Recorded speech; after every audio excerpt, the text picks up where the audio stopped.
Hi, Claire. Hi, Scotty. Welcome to our second episode. This is exciting. That now it's like a thing It's because a we've thing. done it twice. So now it's like, okay, this is an actual hobby Yeah, that's turning into something. turning into a thing. I did all the legwork. We have our logo. We have all the things. Right? You're very on top of the technical aspects of things. That's the fun part for me. Yeah, You it's like know? a puzzle. So, start off. What have you been consuming this weekend? What's your what have you been like? How have you been spending your quarantine? How have I been spending my quarantine? Well, I mean, is it really quarantine anymore?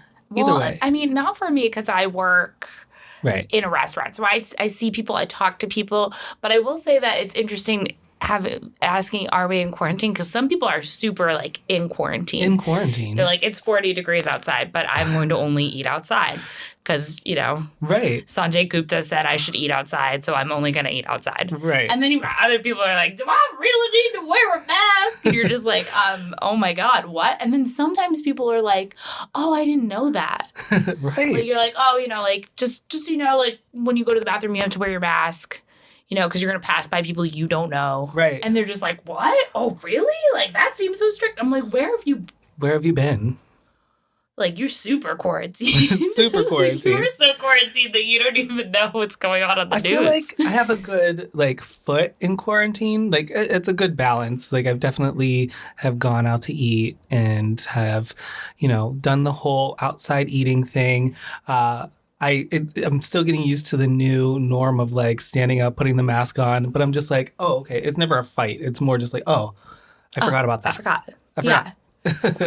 I will say that, at first it was so annoying wearing it for all day. I was like, oh, this sucks. Yeah. But now it's you don't even, feel right. that it's on, which is interesting. And I watch TV shows, I was watching, The Office, something, really, from 10 years ago. Right. And you'll see people, in a supermarket or something. You're like, oh, my God, why aren't they wearing masks? Right. So now, your instinct is to be, upset when it's not happening, which is weird how quickly, you pick up a habit and it's just like, okay, well, I'm supposed to do this, so I got to do it. Yeah. Or you don't and you're a fucking idiot, but that's a whole other kettle of fish. Right.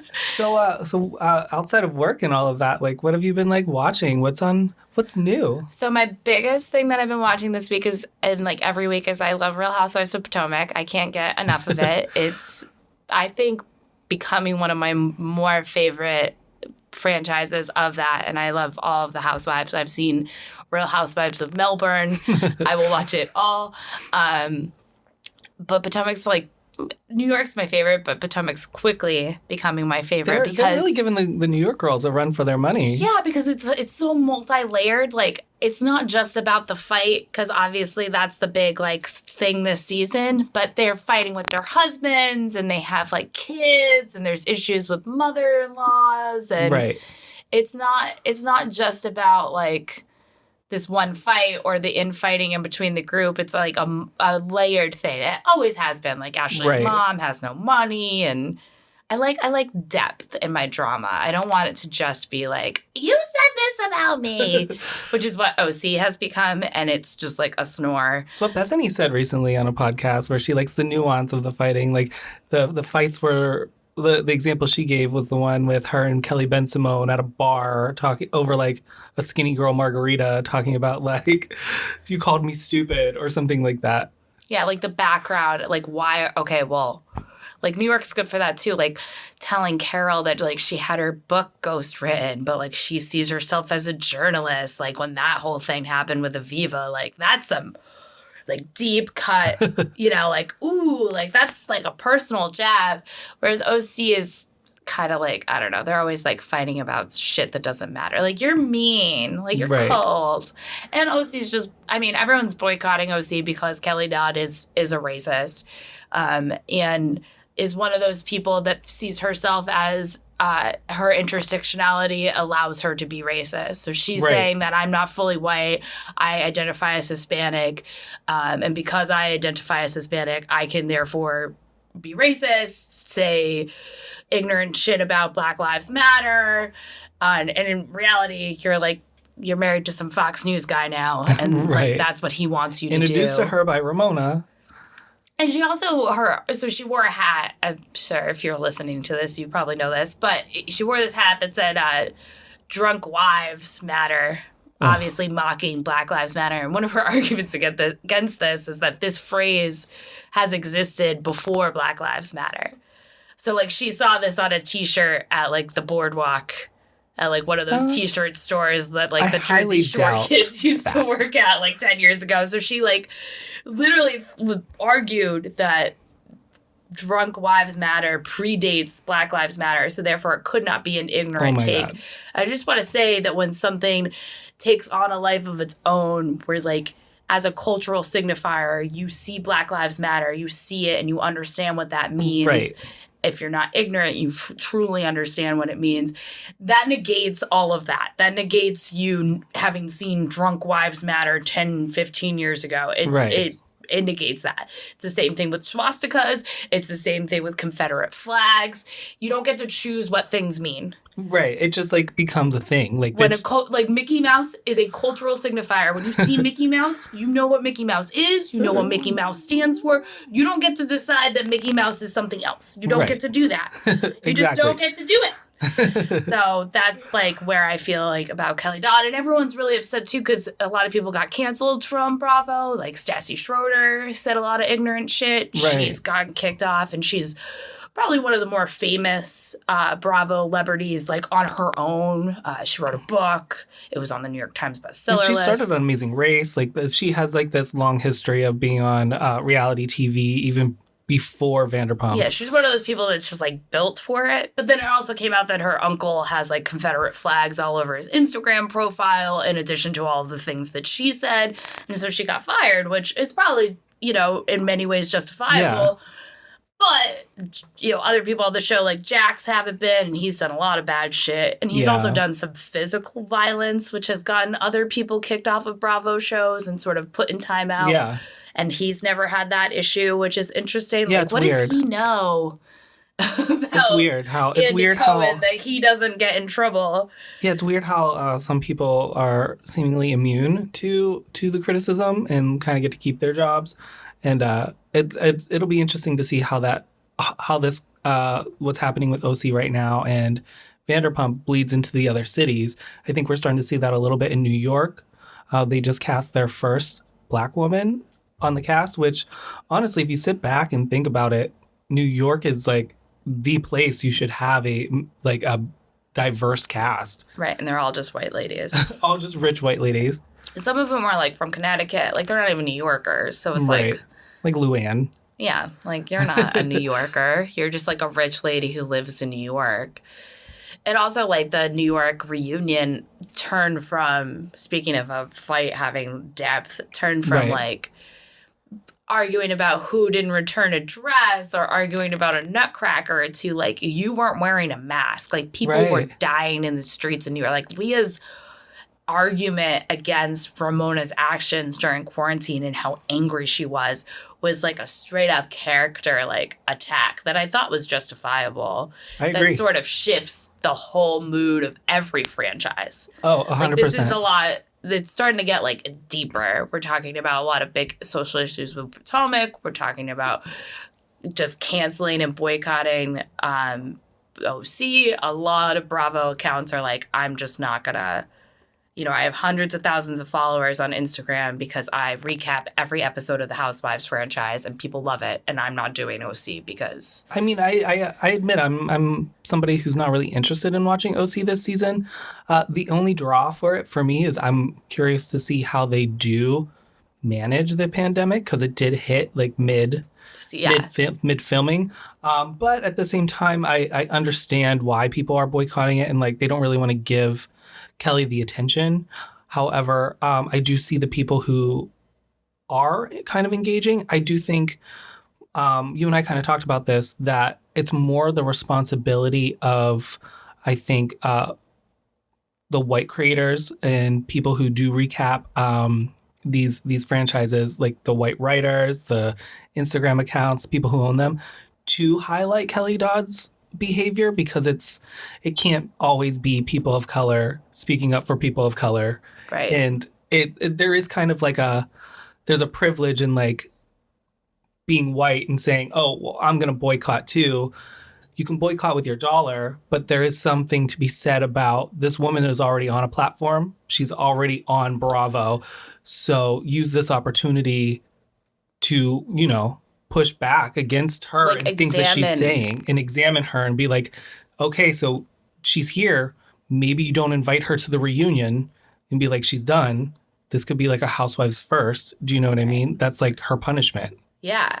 And also there is probably, and I hope there's going to be a story maybe between her and Bronwyn, Right. who is super about Black Lives Matter for being a very wealthy white lady from Orange County Well, they're who's super named like hippie and Bronwyn. liberal and have like a Yeah, like whole we have apartment for swinging and stuff she's like like I'm that. bis and now she's bisexual and she's sober. She's doing a lot of like growth, which is an interesting Yeah. arc for her because I think she was kind of just like a boring rich. I have a lot of kids. Like that was kind of interesting, I guess. But Well, you bringing up another cast member brings up another point for me that I'm curious your take. Like, it's so we have one bad apple that we know of. We did get rid of Vicky and Tamra, who all likely voted for Trump, as much as Tamra likes to pretend that it's just her son. well, Um, also Vicky last season reunion. oh, We don't do that on my show. We don't do that on my show. And then he was like, you're just asking for a montage of all the ridiculous shit you have done on the show. exactly, and that's what they gave her. That double-edged sword of like, how dare you kiss a woman? And she's like flashing her tits on the bar in Mexico. Right. So it's like, how do we punish the other girls on the cast who maybe are putting in the work and reflecting and using their platforms for good because this one person wants to be an asshole? Right, like maybe there's a good, interesting story in the dichotomy of somebody like Kelly who is sort of falling from grace. Right. Because speaking of Bravo accounts, I don't know how many times I saw the joke of like the biggest, character flaw of mine is that I used to love Kelly Dodd. And I think we all did at one point. She was one of those housewives that called it like she saw it, that she would be like, oh, shut the fuck up. And like they can be so fake and pretentious that when somebody comes, it's like a breath of fresh air. Right. It's not like Bronwyn's introduction to the cast, which seems very stifled and measured. She seems very like, so like they're kind of switching places, and now Well, she Kelly's also- like probably going to measure and be careful of how she appears because she's got this Fox News guy, and she's Right. kind of taking on this new persona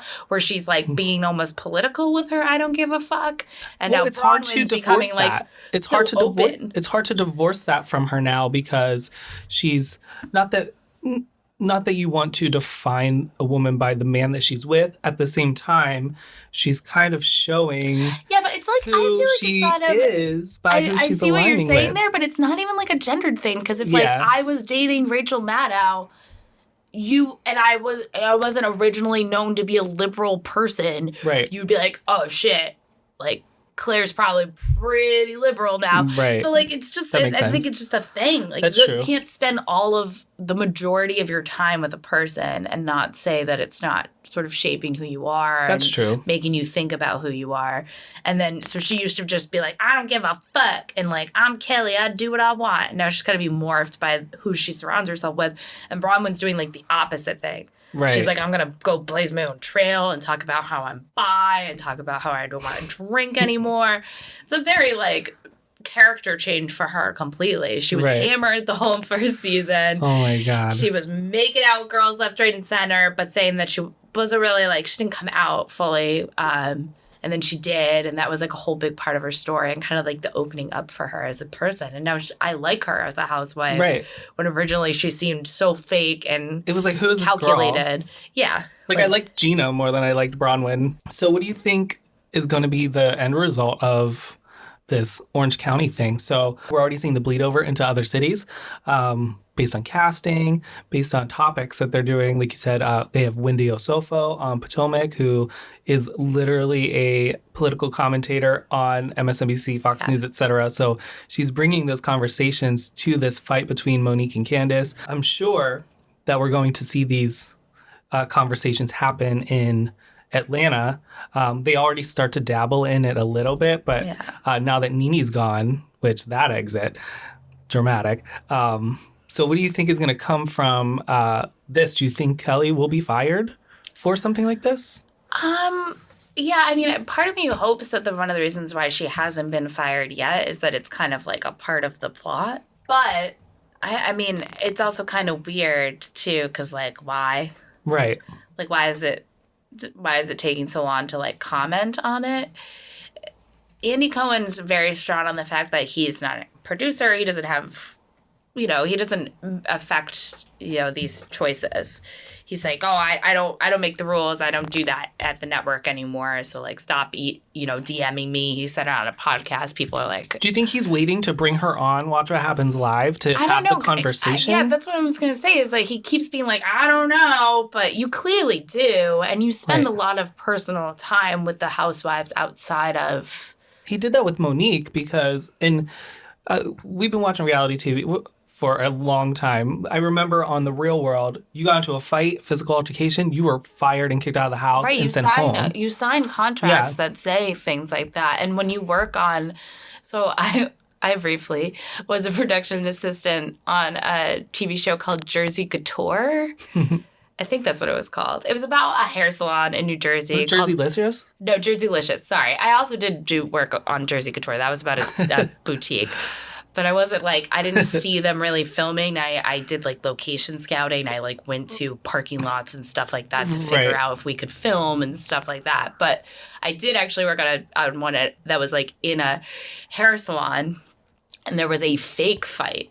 So they like, two people like agreed to be in an altercation, but there was a lot of discussion about what could actually physically happen. So like even though the TV show is completely fake, as they were saying it was a reality TV show, it was like a scene in a TV show would be filmed. You would be able to do whatever you wanted. As long as all parties are consenting, you'd be able to do whatever you want. Like Jack Nicholson really had a real axe in The Shining, and Shelley Duvall is really terrified, and he's actually hacking an axe through a door, and they all agreed to do that, and you can do that on a film set.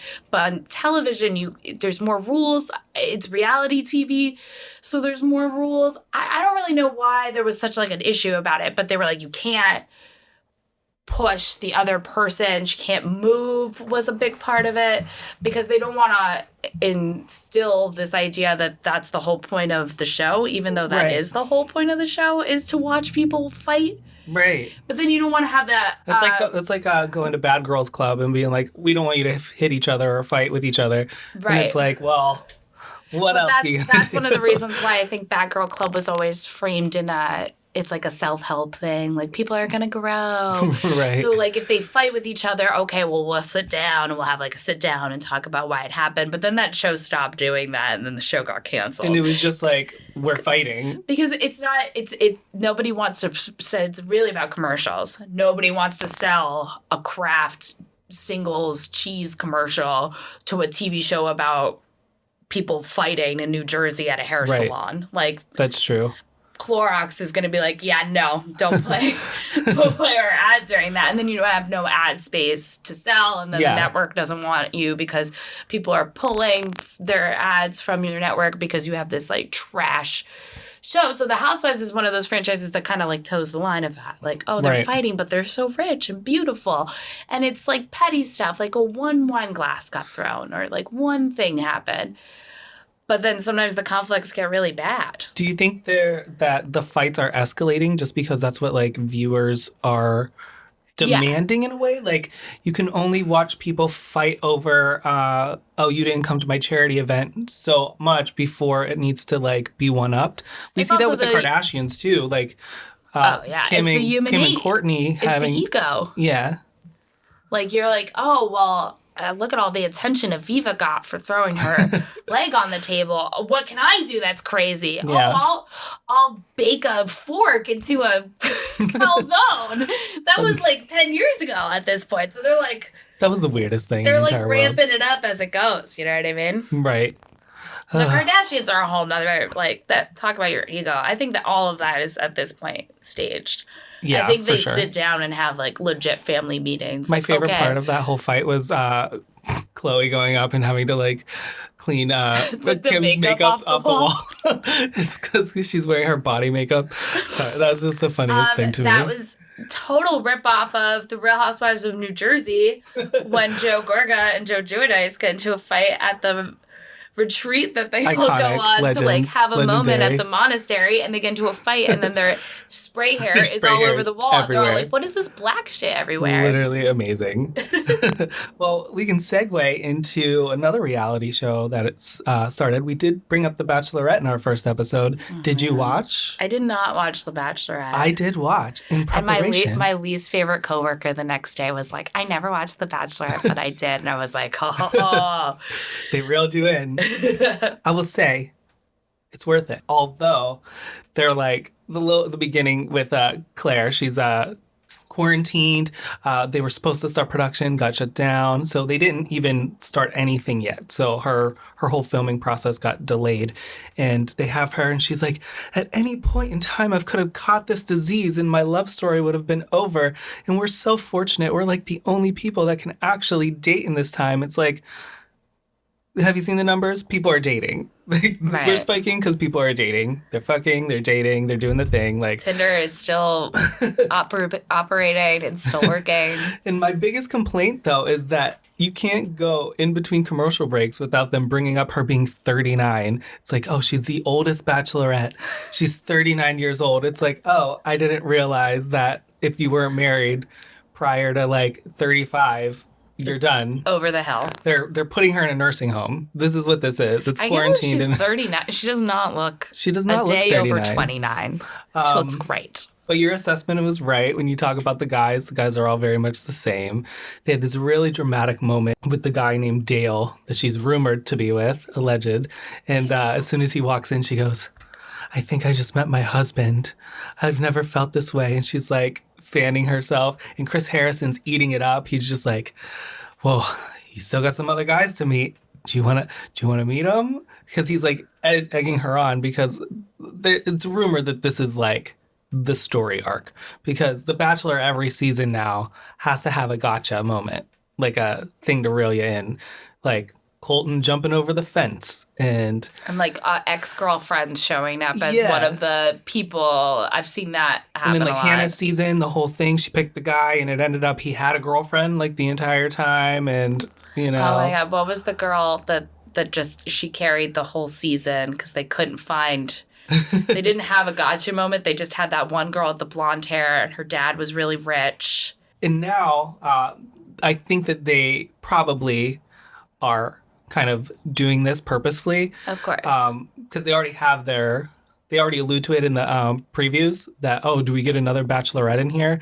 And it's rumored that this was like set up. The girl has been quarantining since Claire was day one 'cause filming. she can't just jump in. She has to have at least 2 weeks notice. And it's Tasia, who was a fan favorite on Colton's season, and now it aligns with the Black Diversity. Bachelor, now the Black Bachelor, the second Black Bachelorette, which I love Rachel Lindsay, by the way. She's the most outspoken. She's been pushing on social media, on everywhere she can get booked for the franchise to diversify. And I Yeah. remember somebody asked her, and we're like, "Do you think they'll do it?" She goes, "Honestly, probably not." Well, And then the next day, they announce Matt James as the Bachelor, who's a registered Republican. yeah, well, that's the thing. Is like that's the big thing on the internet going around this week is that almost everyone that's ever been on The Bachelor has some sort of connection to the Republican Party or being conservative or a Trump supporter. back in the blue, maybe. Like there's something. Oh, I know who you're talking about. Demi. Demi? Was it Demi? She No, was on it was Colton season. She was young, and then she was she had a she was bisexual on her Bachelor in Paradise. Her dad was like rich. Oh, They were from Florida. She was blonde. She was a psychopath. This was only like 3 or 4 years back. How could I forget about Corinne? The best part about Corinne was that she had a nanny yes, that for had like herself. lived with them the whole time, and the nanny Not brought for a her. child, for herself. Yeah, she was their only child. Her parents were like wealthy people that they owned like a garage, like a security like garage company in Florida. Yeah. And she was like, oh, I'm a business owner. She wasn't a business owner. She like ran that business for her dad. Her dad was the business owner. And she had a fucking nanny when they went home to visit the parents. I can't believe we forgot about that. This chick was 24 years old. She had a nanny and she asked her for a snack. And the snack was like cut up cucumbers in a giant bowl. That's like one of the few like memory, like I haven't watched The Bachelor that much, but like I've watched it. I've watched like seasons or half of seasons. I always like the first episode where everybody gets introduced because like, what are you guys talking about? And it's like 2 minutes. Can I steal her? 2 minutes. Can I steal her? I bring up Corinne and her nanny and this bowl of cucumbers to like bitches that love The Bachelor. And like I worked at a bar once where we did like a Bachelor viewing night where we had the sound on and like former Bachelor contestants like came and took pictures with people. So everybody knew about The Bachelor. And I kept bringing up to my guests. I was like, oh yeah, well, like remember that girl Corinne with the nanny? And people were like, I mean, yeah, but like, I don't know. Everyone always talks about like the romantic drama. Right. I care about the girl that like dressed up like a dolphin. Well, because they're the people that actually permeate pop culture. So like people who don't watch The Bachelor know about these people because they've made themselves a meme. They've made themselves like kind of like Barstool Sports, like not the girls on Barstool Sports who talk about The Bachelor, but like the guys from Barstool Sports that usually talk about college football were like, Corinne has a nanny. Like everybody was like talking about it because it's just, what? Are you going to plan on watching it or am I going to carry the weight this entire I think that's what I'm going to do is I'm going to like, I like to also binge watch The Bachelor and really kind of just engulf yourself Get to know into them. it. Sit in with them a little bit. Yeah. You know, it's like watching Big Brother. Like you don't just like watch one episode of Big Brother. You have to like get into it. Otherwise, it's not interesting. You have to pretend like you're in the house. Otherwise, it's not worth it. True. You can't watch it like a fly on the wall, like you watch The Housewives. Like you're like, what are these people doing? You have to be like one of them. Hey guys, while you're having a time with us on the podcast, let me recommend that you go have a time with us on our social media. We're at Having a Time Podcast on Instagram and at Having a Time Pod on Twitter. Follow us there and you can see all of the other things that we'll be doing. We'll have memes, we'll have reactions, we'll be talking about what we're going to be talking about and just generally having a time. All right, let's get back to it. All right, so Claire, you have a bone to pick with NBC. I do have a bone to pick with NBC. I know that it might just be all in our heads, but, you know, it's not. Fox is clearly conservative and NBC is clearly liberal, and that's a thing, and that's just how it is. At least a Joe Biden liberal. May not be an AOC liberal, but... Right, but there's MSNBC, right? And there's Fox News. I think that kind of tells you a lot. Right. But also, I have this big theory that Lorne Michaels just runs NBC now. Like, he's the only guy they go to. You watch any award show that's on NBC, almost every person that gives out an award is fucking from Saturday Night Live or some show. He's what saved NBC in the turn of like the century. Like the NBC was one of the strongest networks in the 90s. They had Friends, they had Seinfeld, and then those shows ended. They lived their natural lives. Will and Grace ended. It lived its life. Right. And then they really started to fall off in the ratings, and it's shows like Parks and Rec, and these things that Lorne Michaels executive produced that kind of saved them as a network. And so I think he just like has a lot of control, and he's clearly liberal. But my biggest issue with NBC is hosting this town hall is that it's unprecedented. It's not a thing. You shouldn't be doing it. And you're like the liberal network. Oh yeah, we gotta back up. So NBC hosted a town hall for President Trump because Trump didn't want to do a socially distanced Zoom version right, he didn't want to debate. He again didn't want to get tested before doing the debate, which is what he did in So Biden was going ahead with his town hall, which was, I believe, on CNN. Was it CNN? No, I think it was a network. Honestly, I don't know. Yeah, I didn't watch either. I watched the highlights on social media after, but this is why NBC then gave Trump a platform to do what he does. Right. The only fact I know about this situation is that NBC decided to do a competing town hall. And the point of the town halls is so that you see each candidate's perspective, Right. not in a debate setting, but in a question and answer setting, Yeah. where the questions come from people that are like regular people. So they have more of a personal slant. So instead of, Right. very academic kind of person saying, okay, how do you feel about voting rights? It's a person from a place where voting rights are an issue saying, Right. hey, I had to wait 12 hours to vote last time. What the fuck is up with that? Or, hi, my mom doesn't have health insurance because she has a pre-existing condition. What the fuck's up with that? Whereas a debate is like very, studiously done. It's like journalistic. You can't be like biased. You have to just ask straightforward questions. Yeah. So you get to learn a lot more about a candidate, how they are personally. And if you have two competing town halls on two different networks at the same time, that's making the populace that is supposed to be educating themselves before they vote, is forcing them to pick one perspective to hear from. Right. And that is just not American, but also very, I find, not liberal mindset. Like, you can't say that you're the right side if you don't give both sides room to breathe.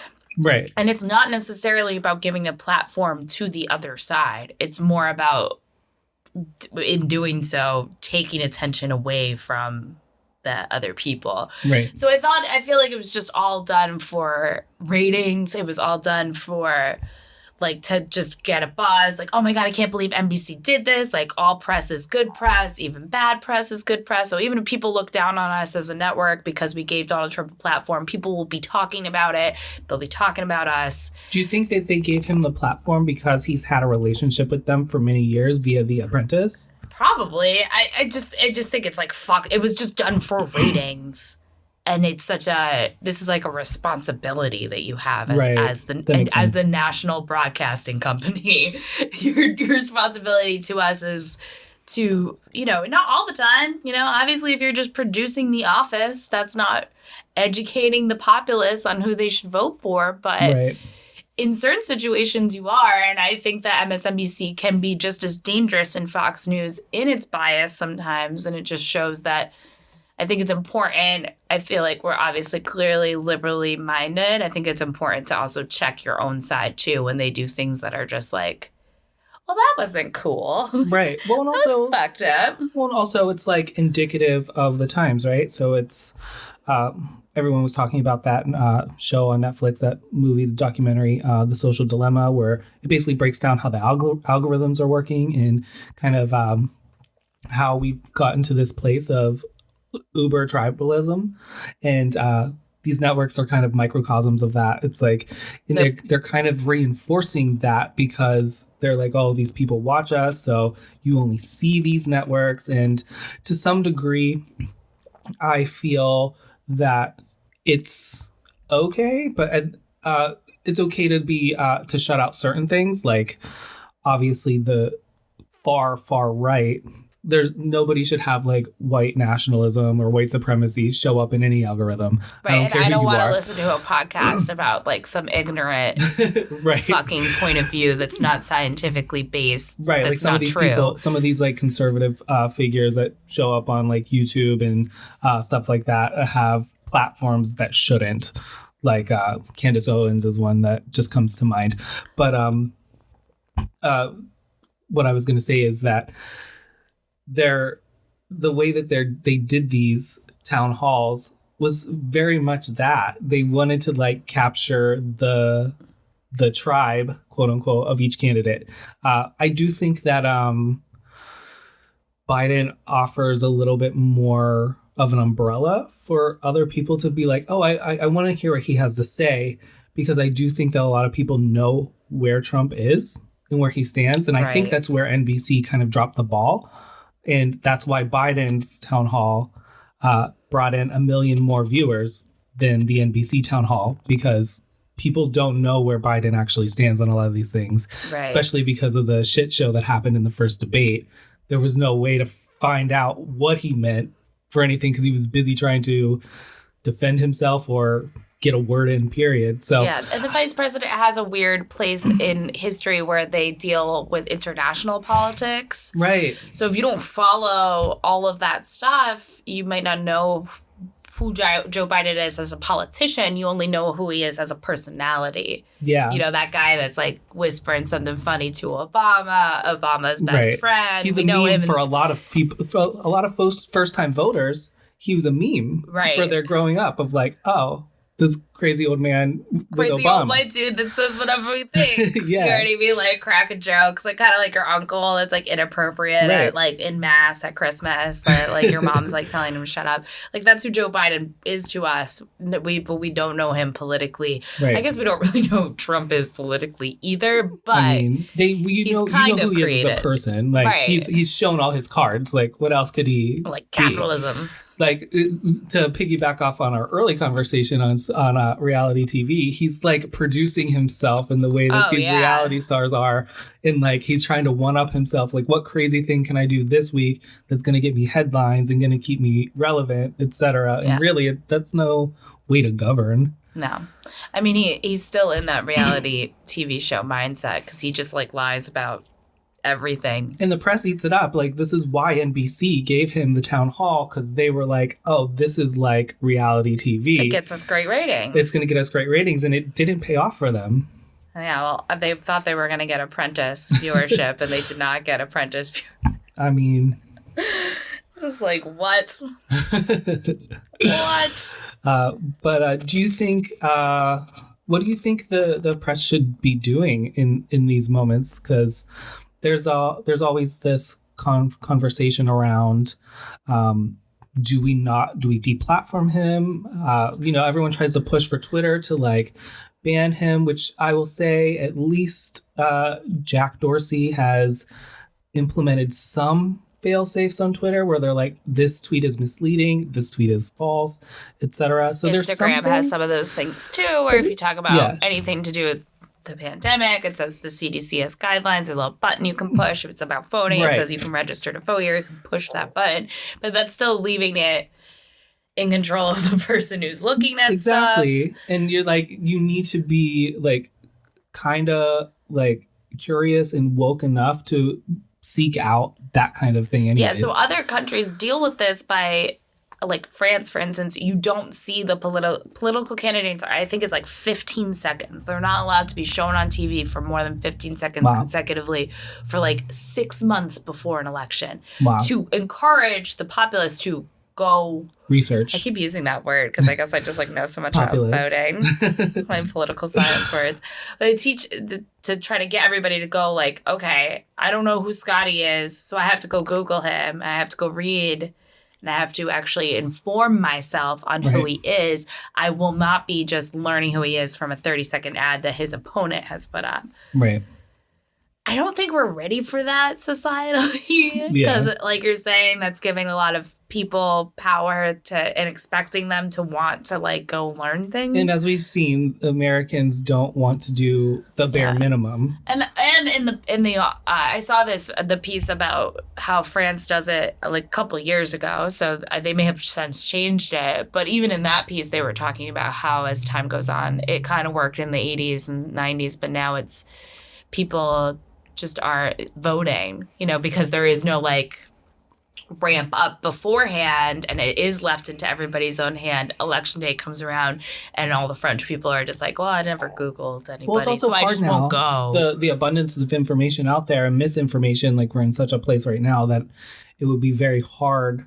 I could imagine if I didn't know anything about anything and I was told, oh, you have to research your positions, it would be the most confusing thing with all the different sources, all the different like misinformation, and then the own implicit bias kicks in. You're like, well, I kind of feel this way, and this thing kind of like proves that for me. So we just have no journalistic integrity in our country. So earlier we were talking about Free Britney. Yeah. And I was like looking at Britney's Instagram post, as you do. Yeah. And I was also Googling her at the same time because I was just like, you were telling me about her conservatorship and how there was just recently a court, decision made, but it was a minor one. I was like, oh, Right. let me Google Britney Spears and read an article about it. There was 2 articles from Fox News about Britney Spears' bikini post Right. from last week. There was 2 different articles. One said Britney Spears reveals the top 5 beach essential items, which is kind of like not what was happening. Right. And then there was another article from Fox News, not a different part of the Fox News media outlet, that Right. same website, that was about the same Instagram post, and it was like, Britney Spears' conservatorship takes a, her video makes a drastic turn and shows how, like, one article was like, oh, Britney Spears is so fun and she's going to show you what to bring to the beach. And the other article was, Britney like, Spears is crazy. Yeah. This video is a proof of it, about the same piece of media. Yeah. So now we have media that people self-put out that 2 different journalists from the same outlet might interpret in 2 different ways. Right. You could take the lighthearted approach and just be like, we don't really know what's going on with Free Britney, but she seems happy. Yeah. Or you could continue to comment on this big, seedy, what is happening? Is she Yeah. being controlled? Is she okay? Right. Thing. I will touch on Free Britney a little bit since we're in the field of it. I have my own feelings about it. I don't like to discuss too much of it because I think that it does breach in someone's, it deals with medical history, legal stuff, mental health, and I don't think as a society where, like you said, we're not ready for that kind of voting.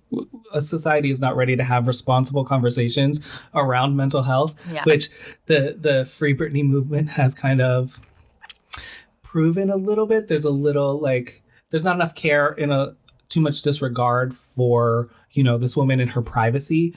Like, we haven't heard anything and she hasn't disclosed anything and we can only assume. But she did get a little bit of a win this week in her venture. She's on this journey to get some sort of control over her life, and I think the Free Britney movement is kind of has one definition of what free means to them, when really there may be some wiggle room. Like, free may not look like what you guys are pushing for. Anyways, That's a good point. That's a very good point. Because we don't know what her personal story is. We don't. So freedom to her could be being helped, assisted, whatever you want to call a conservatorship, and just being able to have some input and an opinion on what doctor she sees versus, the doctor that they're appointing her. Or the big win this week was that she's able to hire additional counsel for herself to advocate for her. And it's not people that have been assigned to her by the people who are in charge of her conservatorship. So it's kind of like that could be what freedom means to her. I don't know. I have very complicated opinions about it. It's an unpopular one in the Britney community, I think Britney that's fan a very base. valid point to make, that getting help for mental health, admitting that you have mental health issues, admitting that you need to be on medication or have therapy is so like, Right. can't talk about it. Oh no. And that is an issue in and of itself. So if Britney Spears is in a mental state or has issues of that description and she is getting help for it, we should treat that just like as if somebody who needs a wheelchair has a ramp leading up to their house. Oh, 100%. You know what I mean? And we don't look at it like that. So everyone's like, she should be free and allowed to do it. But like, we don't know what her personal story is. Maybe this Right. help and assistance is a good thing for her. Maybe she is aware of that, but Yeah. she wants maybe more control. And like you're saying, is like, I can't even really comment about it because it's so much like assumption and we Right. don't know what we're talking about And, really. and mental 'Cause- health is a big thing to me. I make it a big part of my my own social media platform, my own separate YouTube channel. I've talked about it. I've talked about my own journey and everything like that. like normalizing it, because it Normalizing is it. so prevalent and normal in our culture and we just don't talk about it. Right, but I also respect the boundaries of like not speaking for somebody else's experience too, Right. which is where I think there's a little bit of, while intentions are pure and good and everything, I think that there's a little bit of that. Like, And just because you struggle with something, it doesn't have to be your identifier. It doesn't have to No. be your definition. Right, And she's I- Britney fucking Spears, so maybe she's like, yeah, that is true about me, but like I want to create my own narrative about Yeah. who I am because I'm Britney or she fucking doesn't tell us Spears. at all, and it's none of our business anyways. Right, but that's what I'm saying. Like maybe she doesn't, just because it's a fact of her life that she mitigates, Right. doesn't necessarily mean that she wants it to be part of her public persona. And none of us are privileged to that information at all. Like, no Because right we're of it. not Britney Spears' No. therapist. I do want her to be happy, whatever that looks like for her. So that's just my biggest concern about the movement is that, like, even if she does reach that, it's not going to be enough for the people who are advocating for Free Britney, the people in the movement, quote unquote, and it's just going to be a mess. Well, here's my thing with the Free Britney people is, I mean, that's great. I get it. I love Britney Spears. Don't get me wrong. I had a Britney Spears watch when I was a kid. It played Baby One More Time as well as Told the Time. It was very cute double entendre. Right. But I love Britney. But you cannot see a video of her happy on Instagram that she posted, as far as we know. I mean, it looks like she's editing them and posting them. I believe she's posting. It seems like it's all her. Well, and she often goofy. She often says, "I took this myself too." Right. So. But people are like, "Oh my God! Like, can't you see the fear in her eyes? Like, can't you see the like?" All right. Right, like that's not fair. Do you think Britney Spears wants to post? No, she wants you to go, "Oh, I love your bikinis." She doesn't want you to be like, "Oh my God, I can see that somebody's holding a gun to your head." Like, you're making like so many jumps and leaps, assuming also, like this is how like your aunt uses social media. Like, just because she's Britney Spears doesn't mean that she doesn't have like weird, crazy aunt tendencies, because she very well may. Like, you know what I mean? She's just on some sort of pedestal that people want her to be a certain way, and like, and then they analyze things. I literally saw a comment on one of the like the beginning of all of this, more at the beginning of the summertime, where she was like wearing a yellow dress, or it was on a yellow wall. People are like, yellow is the color that signifies people who are victims of abuse. She's sending us a message. I was like, what? Well, and then Who people are like, knows that's a thing. You're just grasping. We're grasping. People are in the comments being like, if you're in trouble, wear yellow in the next video. And like the next video, she like did that. Yes. It's like, well, we will see what happens, and I am, I'm interested in the story. I want whatever's best for Britney, whatever voice she sings in.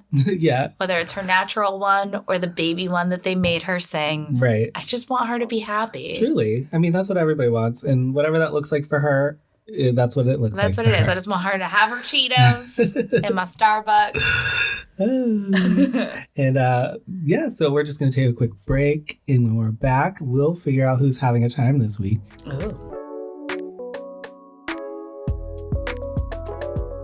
All right, Claire. Okay. We've reached that time of the episode where, who's having a time for you? I think it's going to be Jeffrey Toobin. Oh, God. New Yorker. He's the New Yorker. I was New Yorker, CNN. New York Times. We know him. Most people know him from CNN because he's one of those people that CNN calls in, but he's actually by trade a journalist. Right. And that's why they call him in. His claim to fame is he's the guy that chronicled the O.J. Simpson trials. Right. So when you're a journalist and you get like that you're on the front page and you're the expert on a court case like that kind of catapults you into being famous, and he's a personality. So what did Mr. Toobin do? So obviously, The Yorker has a podcast, because who does it nowadays? And they were doing some strategizing for election. Did they start that podcast because of us? Are we pioneers? I think so. I mean, it might have been Ira Glass, but I don't know. They might have been inspired by you.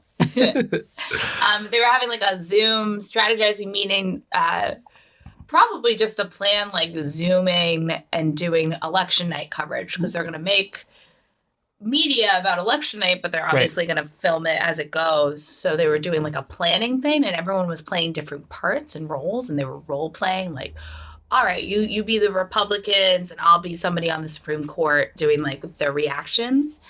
And at some point, basically like prepping as if you would for like a debate, just be like, okay, so we have to be ready for like whatever gets thrown at us. It kind of seemed like they were doing like a group activity like you did in class. Right. Like, okay, you guys are in this group and in this group, and they broke from the big Zoom meeting. Yeah. And I don't know, Jeffrey, maybe he didn't get assigned to a group.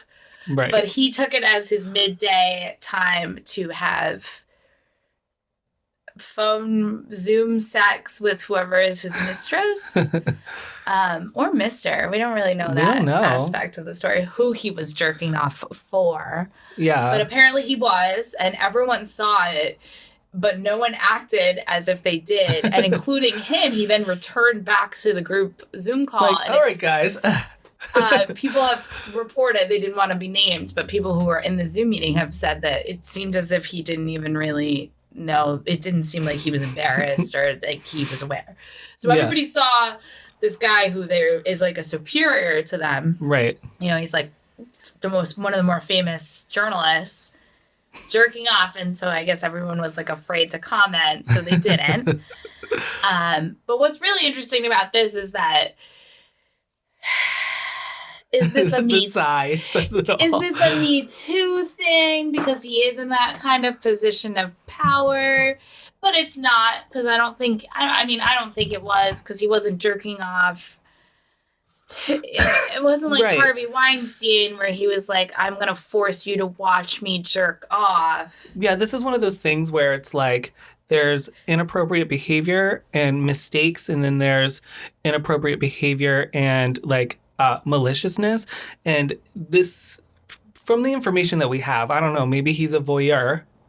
Yeah, maybe he was trying to make everyone uncomfortable. We don't know the story yet. However, based on the information we do have available, it seems like this guy doesn't know how to use his technology well, made a mistake, and it just so happens that there were people that saw something that they shouldn't.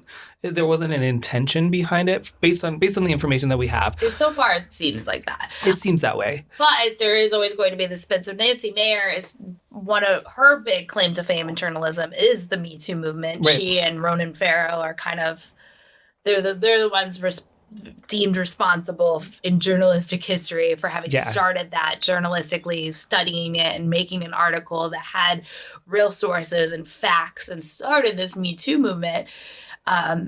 But she's controversial because she never really seals the deals sometimes on people who are liberally aligned, most notably Al Franken, who had some indiscrepancies, and she didn't, in most people's opinion, react the same way to Al Franken's discretions as she did to other people's discretions. And she was on this Zoom call, so she actually does know. She does know whether or not it was intentional, more than we do at least. So it'll be interesting. She obviously declined to comment to anybody that would call, and the only two people that did comment wanted to be anonymous, right? Because they want to keep their really good jobs at the New Yorker. And that's fine. I mean, obviously, like the information we have is that at least, like bare minimum, he's a little bit of a skeevy guy because he has a mistress or some sort of like side piece that he's entertaining. Yeah, because the first person he apologized to was my wife, my colleagues, my family. Yes, she was at the front of the people. So at the very least, he's cheating on his wife. So we do know we can surmise that. But I wonder how common like weird things like this are because of the time that we're in. Like we live in a time of Zoom. People haven't really been FaceTiming and stuff at the volume in which they're doing now. Like sure, you'll FaceTime a family member or a friend occasionally, but now like life is kind of centered around this, especially those who are working in media because you can.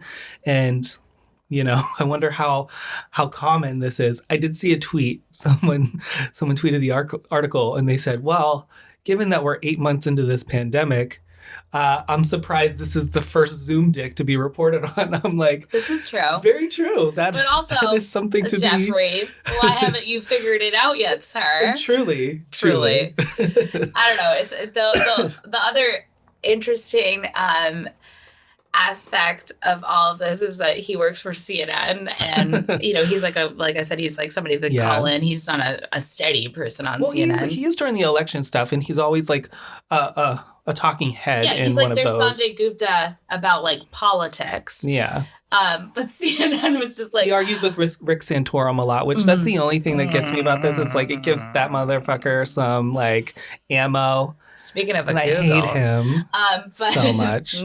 speaking of Googling things, but what's interesting about it is that CNN, like when they were asked to comment, they were like, "Oh, we're just giving him some time off." Like the He's gist of taking an the afternoon. the gist of the statement was like, he's going through some shit, so we gave him a couple days. Like, It's the equivalent of like Starbucks being like, we're having an afternoon meeting for our racism. right, we're closing for a couple hours. Like we're like, like you ever work a job and you just show up and you're like sick or hungover or something, and your boss is like, just go home. Just go home. Why are you even here? You look sad and pathetic. Go that home. might be a restaurant industry thing. No, I think it happens in other industries. It might for happen sure. in other industries, but like that's basically what CNN said. They were like, "Well, we don't really have like a bone to pick with him because it wasn't our Zoom meeting, but seems like he's having a rough week, so he will not be commenting on CNN this weekend." It's weird. Smirkonish is not calling in. Oh, it's funny. I mean, what a time. But having a time. Who do you think was having a time this week? Girl, Kirstie Alley is being, first of all, her career could not have gone in any sailor in recent years. I think she's most known for, replacing Shelley Long in Cheers, and then Veronica's Closet. Didn't she have that fake reality show? I think so, but she kind of became at a point that early 2000s, late 90s, like tabloid figure where she wasn't doing projects. She was just and then Jenny Craig, like that was her other big thing. Yeah. And obviously, as like the millennial I am, I know her from It Takes Two and the Look Who's Talking Now, like series of movies where it was like babies and it was animals and then it was like her and John Travolta. That's and then like she just got to like a certain point where she was just famous for being famous and famous for her weight fluctuating and famous for possibly having alcohol issues and like that whole National Enquirer. Famous for like being a mess. Well, I don't know what possessed her to, but I'm going to read the tweet verbatim. She decides to take to Twitter and endorse Donald Trump in the most flagrant fashion. She says, "I'm voting for @real Donald Trump because he's not a politician. I voted for him 4 years ago for this reason and shall vote for him again for this reason. He gets things done quickly and he will turn the economy around quickly." There you have it, folks. There you have it. Well, first of all, no one was asking. No, that's what I was saying. No one's like, "Oh man, I really wonder who Kirstie Alley's voting for." Nobody was asking. No one has ever thought that. No one. And I think the reason she's having a time, first of all, she's having a time voting for Donald Trump. Clearly, she's very excited about it. I don't know the lens in which she views the world, in which those words that she tweeted were true. I do know that, like, they've been trying to repeal Obamacare for 4 years, and they still have no backup plan. So there is no, like, quick plan for that. No wall. Not a whisper of a plan. I haven't seen that wall yet. Not that it's wall. Apparently I've seen in the prototypes, which that, like, it's all just propaganda. Right. But the job growth thing is funny because Obama inherited, like, the worst economy in, like, American history, and the job growth in his presidency exceeds Trump. And economists have basically credited Obama's policies and job growth to like what Trump experienced. He basically sat in the office and just like let it happen. Yeah. He didn't like do anything other than the tax code, which is really starting to fuck people. A lot of people are starting to really realize that like, oh, I'm not really benefiting from this. Yeah. And but yeah, no, so I don't know the lens she views the world. And also, I don't know why she just decides to tweet this and get herself dragged for no reason. Like, you could do that quietly, sit there and eat your food. What a weird combination of, like, her and Roseanne. Right. Like, in the 90s, you were like, yes, queen. Oh, can we bring back the Surreal House and just have all these canceled celebrities in a house and fight with each other? Like, I think I would watch that. That's the only platform in which I would watch any of these people again, is just throw them all in a house in a reality show and have at. I think that's a concept there. But the biggest thing for me with this trending is that it's giving Shelley Long her dues. Everyone's like, oh, Cheers like went downhill after Shelley Long left. Cheers is one of the greatest sitcoms of all time Truly. until she shows up. Like writing wise and character development and like the flow of the show being similar but different every episode. It kind of creates a lot of things that other sitcoms have since followed suit. But then Kirstie Alley comes on. So I love Cheers. She brings a chaotic energy to the show. She brings a chaotic energy to it. Shelley Long has a purpose to as a character. Like she is an antithesis of Ted Danson's character, and then they fall in love, and then they fight. But Kirstie Alley's character is like this. She's more like Ted Danson. Ted Danson's supposed to be a former baseball player for the Red Sox, so he's got this cool like persona. Right. And Kirstie Alley is like a businesswoman, so she like. She meets his energy, whereas Shelley Long is supposed to be a student, like an artsy, smarty pants Boston grad school student. So she's not anything like a baseball player who used to play for the Red Sox who owns a bar, and that's the point. That's the conflict of the show. That's the driving force of the show. And then Kirstie Alley's character is not like that, and her and Frasier did not get along, and that is why Kirstie Alley never appeared on Frasier. I love that you're shading her by calling her Kirstie Alley. Oh, it's curious. I always do that with her. Who fucking cares? Also, his name is obviously Kelsey Grammer, and he's not Who Frasier. cares about this woman? But he is Frasier. It's so Kelsey Grammer's character, Frasier, it's from Cheers. Not a lot of people know that because he's not a big part of Cheers the show. Right. He's kind of like Daria, where like Daria was a part of Beavis and Butthead, but like was she? And then it just like morphed into its own thing, which is really cool, I think. Yeah. But apparently they did not get along, which I would love to see Kelsey Grammer and Kirstie Alley having like a like a sass off. And who would have thought? I mean, I know Ted Danson has gone on and done a bunch of things now and, like, kind of redeemed himself in some ways, I guess, depending on who you ask. But who would have thought that, like, Kirstie Alley would have been the most problematic person from that cast when Ted Danson did blackface?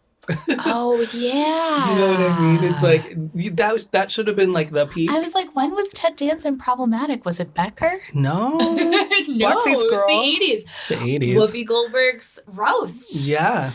Oh, jeez. Isn't it wild? Like that, you would have thought that was like, oh, this is peak Cheers problematic behavior. Yeah. Then Kelsey Grammer has this whole like crazy, probably abusive side that, you know, Camille is refers to. Yeah. And then now you have Kirstie Alley just like saying all the things. I'm a wealthy, rich, privileged person. I'm going to do whatever's right for me. Everyone's dragging her. And Judd Apatow. Ted Danson's on The Good Place. I don't think you're allowed to be on that TV show without being super liberal. There's a Kristen Bell. Kristen Bell's on that show. What are you going to talk to Kristen Bell and be a Trump supporter? I don't think she'd fucking stand for that. She'd be like, get him fired. I'm the bitch from Frozen. I can say whatever I want. Veronica Mars, you're out of here. Or Jamila Jamil, isn't she on that show too? Is that her? Jamila Jamil? The girl, the English girl that's always like giving out about photoshopping and the Kardashians. Oh, she's problematic as well.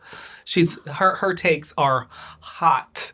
She's got some hot takes. Hot takes. Talk about not being aware of your privilege sometimes. Can we talk, like if this podcast was a couple weeks ago, I would have put her as who's having a time. Oh, she was having a fucking time. Yes, that is my bush on the floor.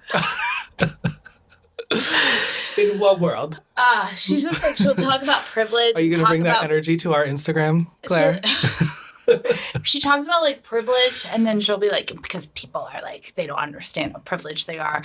Like, blah, blah, blah. My therapist. Like, you having health insurance is a fucking privilege. You being able to go to a therapist is a privilege. And it hurts my feelings that she's a judge on Legendary on HBO Max, which is basically the reality competition show for ball culture.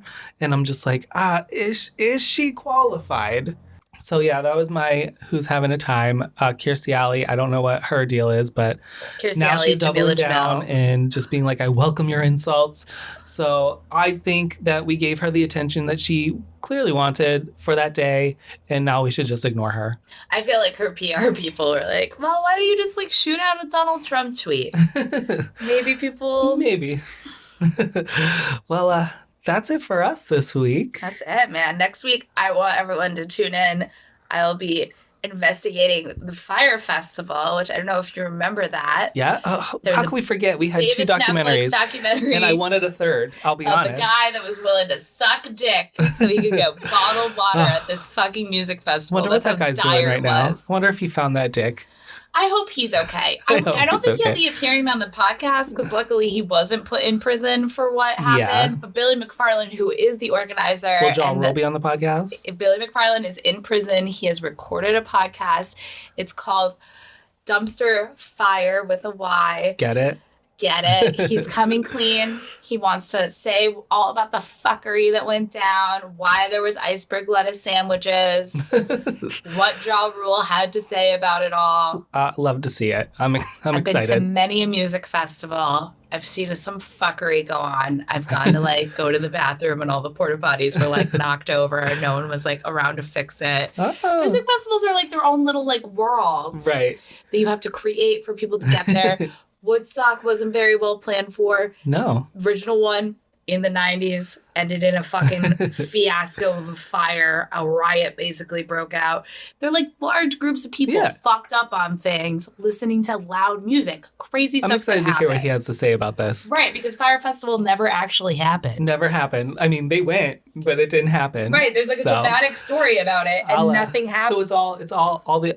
Is it episodic or is it all on there to listen to now? Or apparently there's like one episode already out. It's like not that long though. Oh, okay. Well, if I can take a break from the new Ariana Grande single that's coming out on Friday, maybe I will listen. Yes, that's right. I will. I can't make any promises. Can't make any promises. Can't make any promises. Oh my God. Also next week is Halloween. It's really like crept up on us. Maybe we should do costumes for our. We should do costumes. We'll see how festive we feel. I feel festive about Halloween all the time. I want to dress up as somebody. Yeah. Should we do like our famous favorite pop star? Like who should we do? We'll workshop it. We'll think about it. We'll make it a surprise. Favorite housewife. Thank you guys so much for if you're on YouTube, thank you for watching. If you're listening on Apple Podcasts and Spotify, where we are officially approved, thank you guys for listening, and we'll see you next time. We'll see you next week.